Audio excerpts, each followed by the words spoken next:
नमस्कार स्वागत करुछि आज मुख्य गुरुत्वपूर्ण खबर को आपण मानकु माड़ी आसुची बात्या आसना तांडव रचिबार संभावना। तेबे आज आम आपण मानकु कहबू एही बात्या केउठारे सृष्टि होईची एवं यह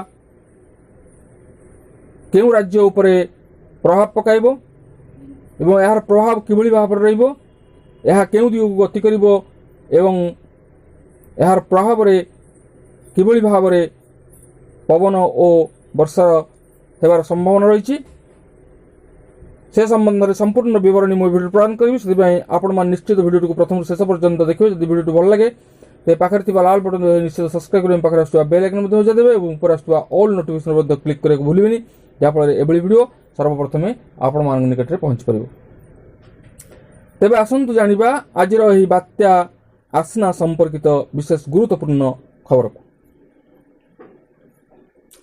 बन्या और वर्षा सह संघर्ष करुथिबा राज्य जहाँकि रही गुजरात, यह गुजरात राज्य उपरे आउ एक विपद माड़ी आसुची, जहाँ अगस्ट मासरे एक विरल पाणीपाग विभाग घटना शुक्रवार गुजरात सौराष्ट्र कुच अंचल आरब सागर रे एक घूर्णिबलय सृष्टि होई ओमान उपकूल आड़ को गति करिवो बोली आशा करा जाउछि। कुच एवं सौराष्ट्र रे प्रबल वर्षा हेबार मध्य संभावना रही अछि। तेबे आमे जानिछे बात्या ना सुनले आमको किभली भाव लागे एवं आमे अनेक बात्यार मध्य सामना करिछे। बात्यार परिस्थिति एवं बात्यार संघर्ष करुथिबा लोकमानकर अवस्था से संपर्क में आमे विशेष अवगत अच्छे। तेणु निश्चित रूपे बात्यार ना शुणिले आम मान मन एक छानका पशे। तेबे यही क्षेत्र गुड़िक जो रही गुजरात क्षेत्र से क्षेत्र उपरे रेड अलर्ट जारी कर आहरी मत्स्यजीवी मान आगामी किछि दिन समुद्र को न जावाक परामर्श दी। आसंता 2 दिन पर गुजरात एवं उत्तर महाराष्ट्र उपकूल तथा सामुद्रिक अंचल 60 ରୁ 65 किलोमीटर बेगर पवन बहिबार संभावना रही।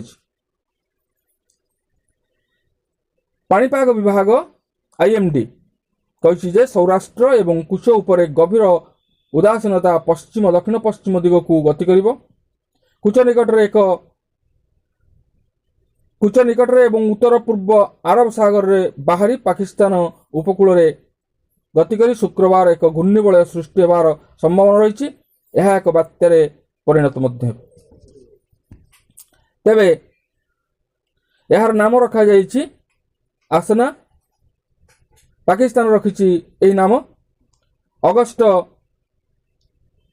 1891 रु 2023 मसीहा पर्यंत अरब सागर रे केवल 3टी साइक्लोन सृष्टि होइछि। पाणीपाग संपर्कित बा पाणीपाग संपर्कित 1976 अगस्त रे अरब सागर रे यह सृष्टि होइतिबा आज पय एति देखाबा आगामी वीडियो रे 1976 रे ओडिसा रे एही घूर्णिबलय सृष्टि होइतिला।